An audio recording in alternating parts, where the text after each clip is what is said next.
Facebook, wherever you're watching, and welcome to How to Make Your LinkedIn Content Stand Out. Every Thursday morning, we meet here at 11, and it's good to be back with you after last week we had our open workshop where we invite clients to come and join us and get busy doing and learning and activating the new strategies into their LinkedIn marketing. So I'm Jo Chitty, if we haven't met before, and I work with large organizations and solo entrepreneurs, helping them to win clients systematically. And that's what we can do on LinkedIn.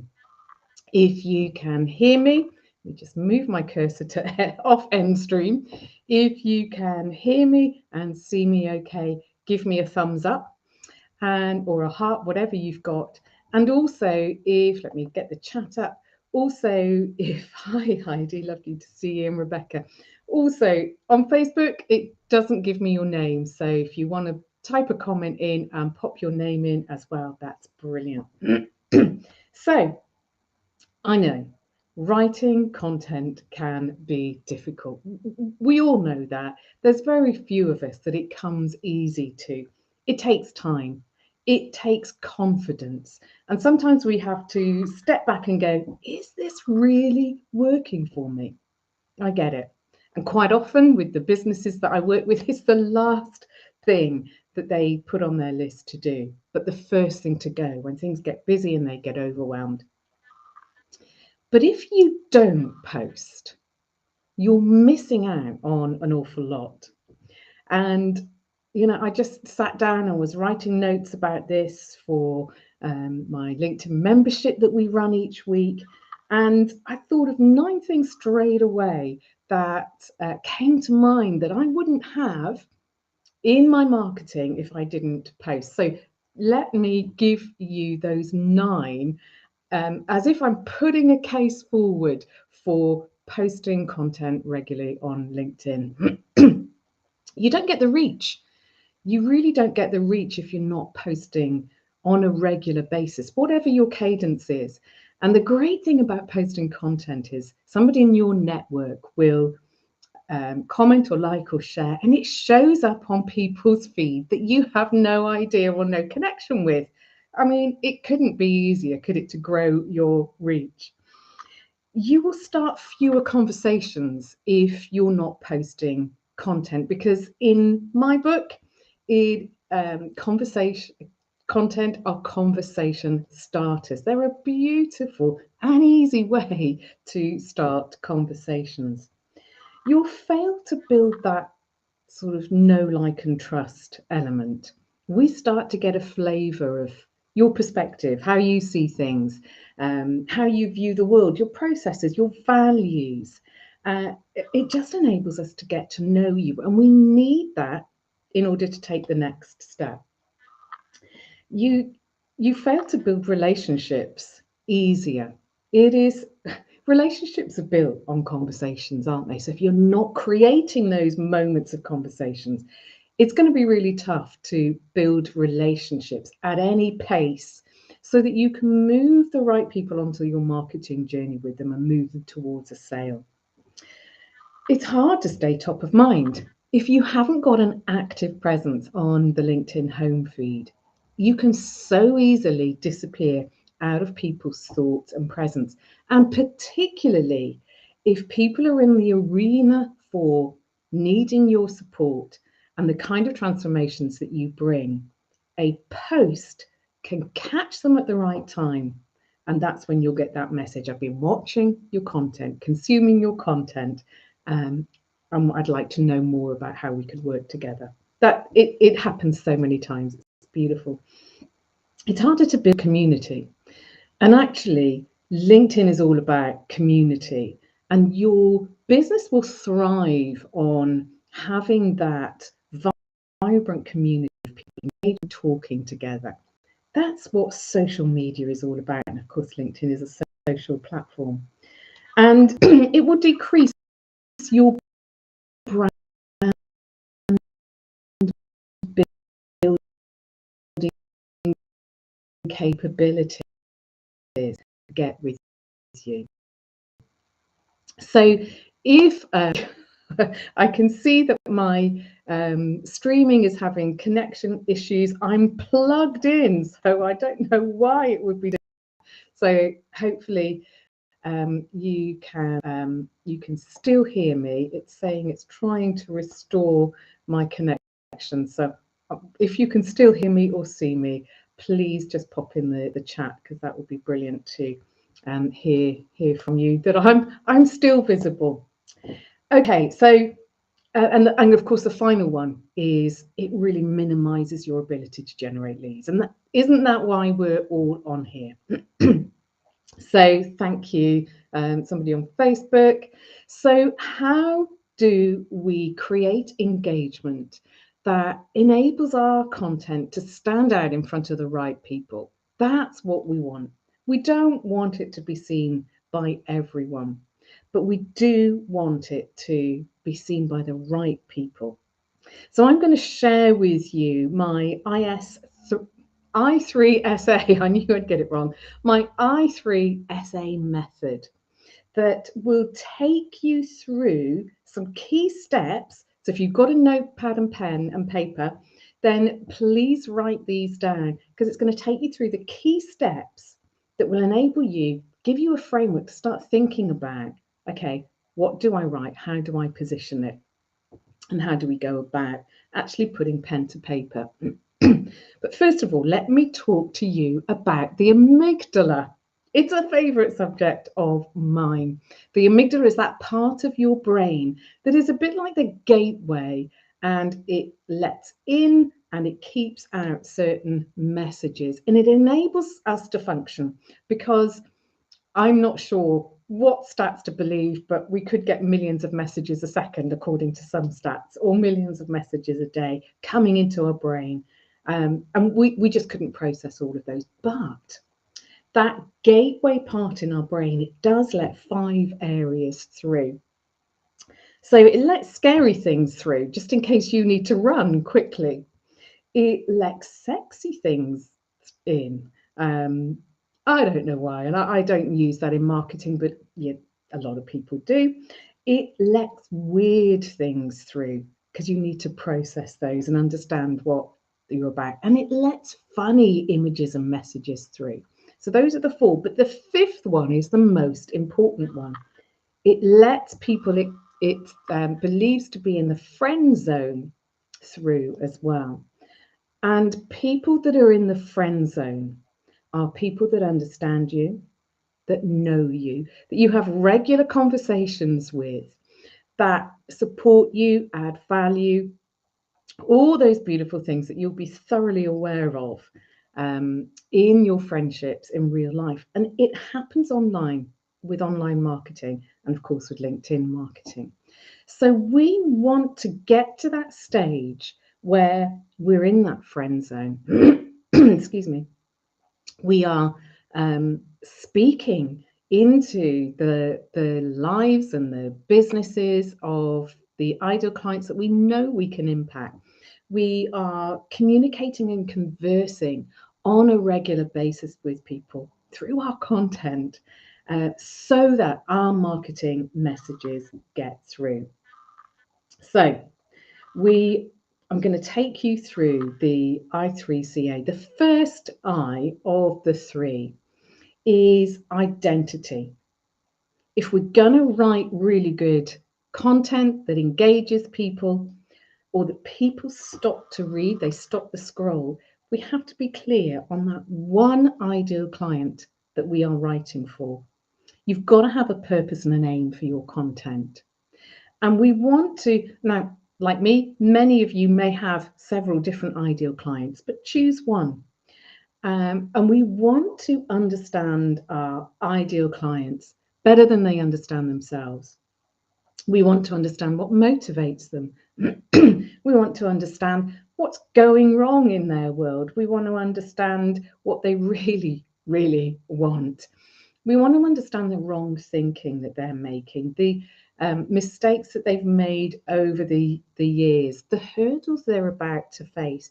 It's that kind of thing that we need to know. I'm really not hugely into the demographics of where are they geographically. although these are good for searches, but not necessarily for writing content. What age are they? What's their income? It's not those things that are really going to matter to your friends. You know, if I'm friends with only with people that have certain cars and live in certain demographics, I'm going to be lonely as a friend.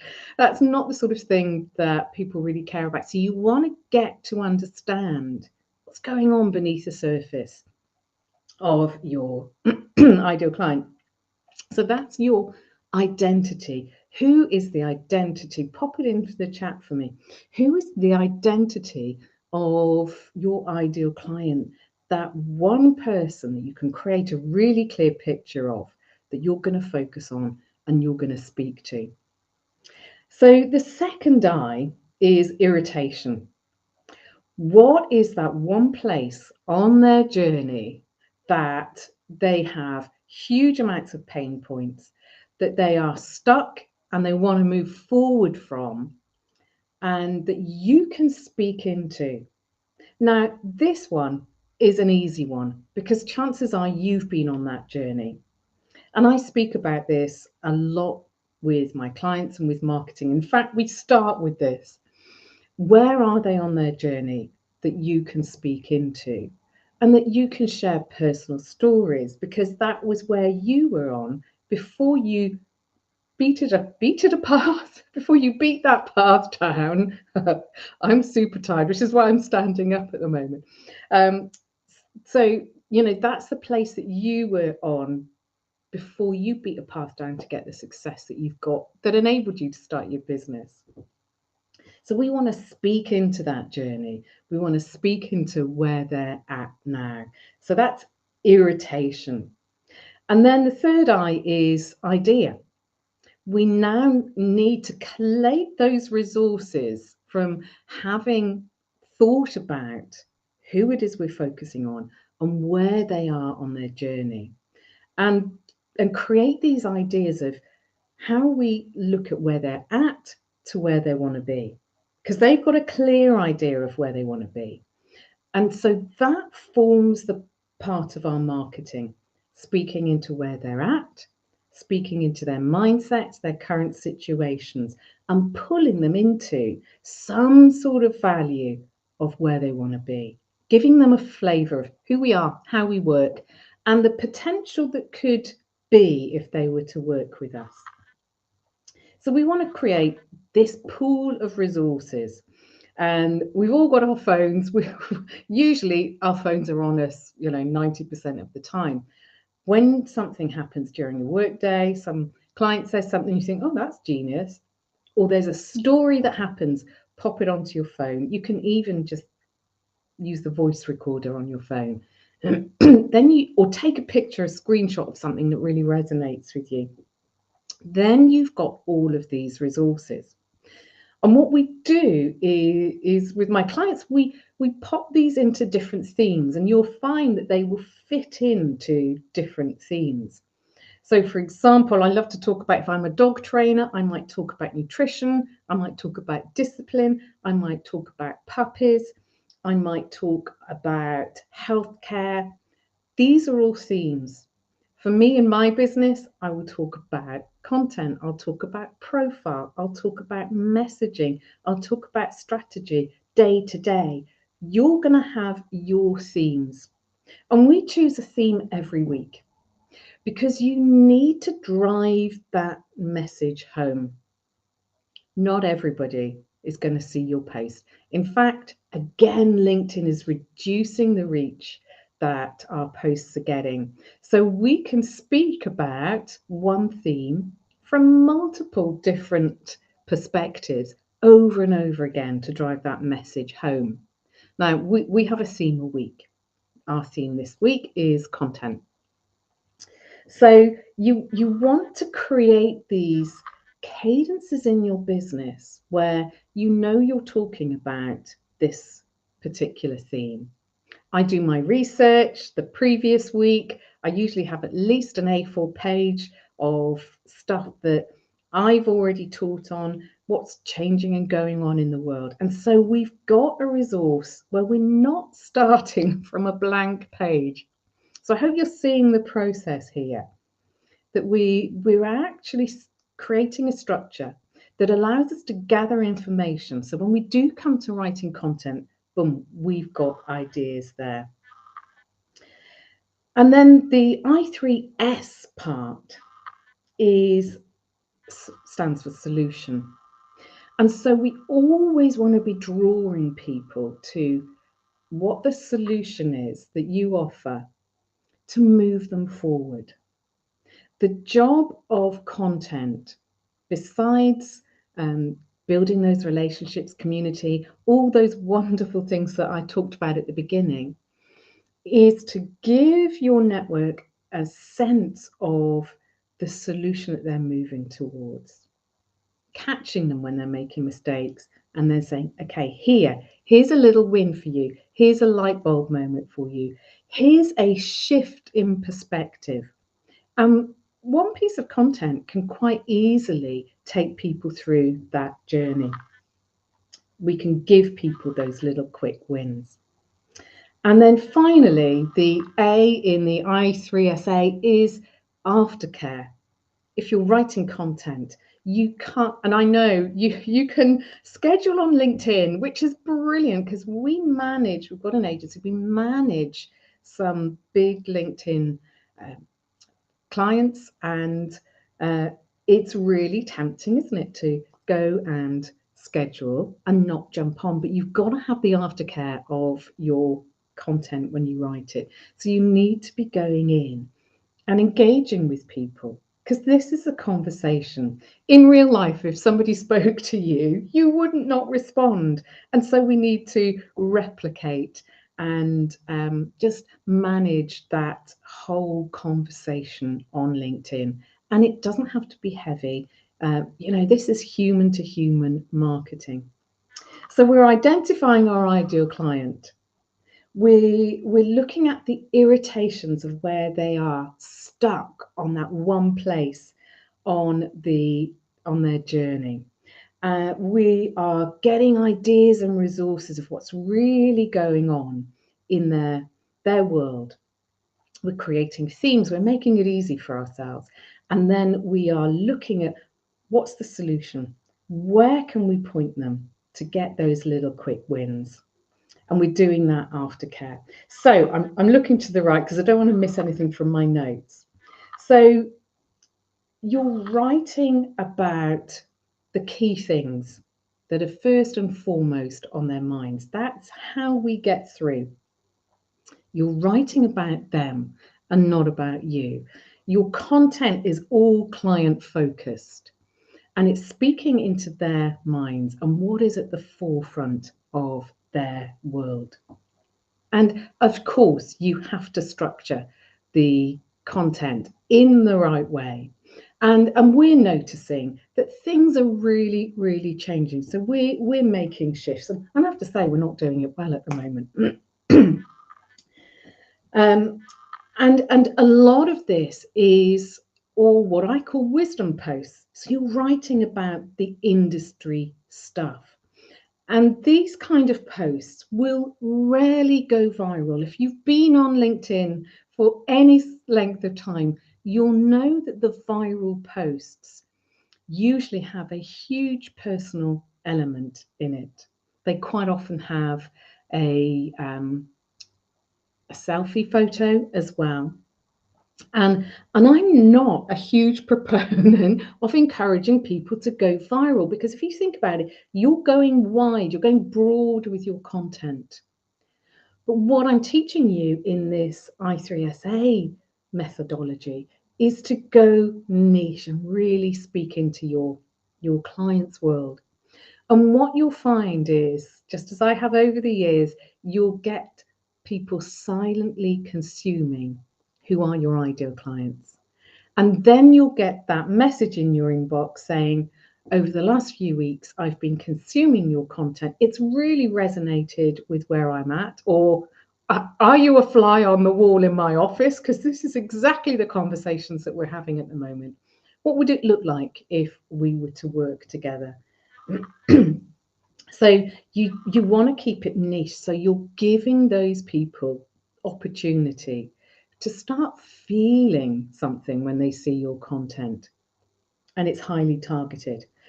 But we do want to add that level of engagement into it. And it's something that the millennials infuriatingly do really, really well.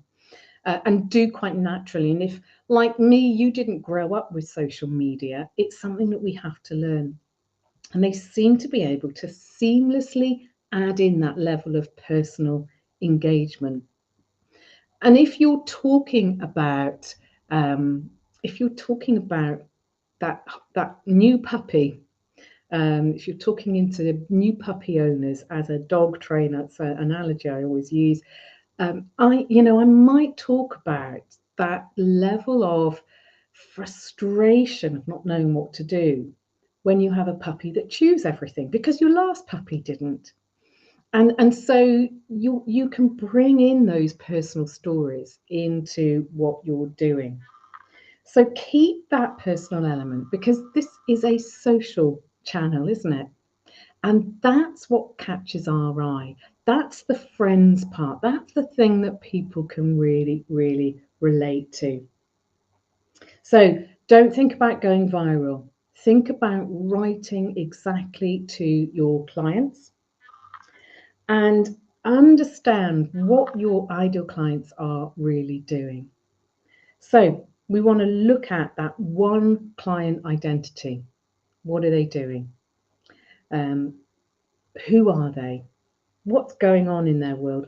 What place are they at in that journey that they're stuck, that irritation that they will pay to move forward from? What are the ideas, content ideas around, excuse me, around where they're at, around who they are, that you can start pooling resources? And what is the solution, that one outcome that you know they want, that you can start pulling them into, giving them some hope, giving them insights into what it might look like? And if you've got questions, please pop those down just as I am recapping. And this will give you a head and shoulders chance above everybody else to actually get people engaging who have the potential for you to take that engagement and those comments and reach out to them and invite them just to take that next small step with you. What we're not doing, we're not saying, hey, I've got a solution for that. Do you want to buy my thing? What we're doing is we're just asking questions. We're offering maybe a freebie. We're inviting them to something that we do. That's something that we do all the time. And that's reminded me, I've got a whole workbook on this that we've created for clients. Really happy to share it with you. It outlines, and it's a proper workbook. It outlines everything that I've been talking about. If you'd like it, before we jump off, pop workbook in, and my team will make sure that you get it. So if you have found this useful and you would like more of this, please let me know what subjects you're struggling with. But also like, comment, share, subscribe if you're on our very new and small YouTube channel, because it enables us to reach more people who could really do with this support and this sort of training. And my sort of final words to you are: nobody ever got great at content with the very first piece of content. But this framework will give you the confidence to go out and be consistent. That's really what I want you to do. If you haven't posted yet, or if you've looked at your engagement and thought, is it really worth it? Can I afford the time and the energy and the pissosity to keep doing this? Start trying. Matthew Syed's book talks about, which came out years ago, talks about having those 10,000 hours. I don't think it will take that long for you to start getting resonating and engaging content. But start Start with one a week. Move it to two a week. But creating content that speaks, works, lives. You are worthy of really benefiting from having more clients. Thank you for sharing. We are going to be here, coffee time at 11 next Thursday. If you're watching on replay, pop a replay into the comments because we like to know who joins us live, who watches on the replay. And those of you watching on the replay, do feel free to put in workbook. My team will be keeping an eye on all of the different chats, and we will get those to you for those of you that have popped in workbook, please, workbook, whatever you want to do. I'm Jill Chitty. I am obsessed with LinkedIn and getting clients on LinkedIn. And if we're not connected yet, come over and connect with me on LinkedIn. Enjoy the rest of your week. 2nd of February already. I hope you have a stonkingly good month, and I will see you next week for our next installment, all about making sales on LinkedIn. Tons of love to you.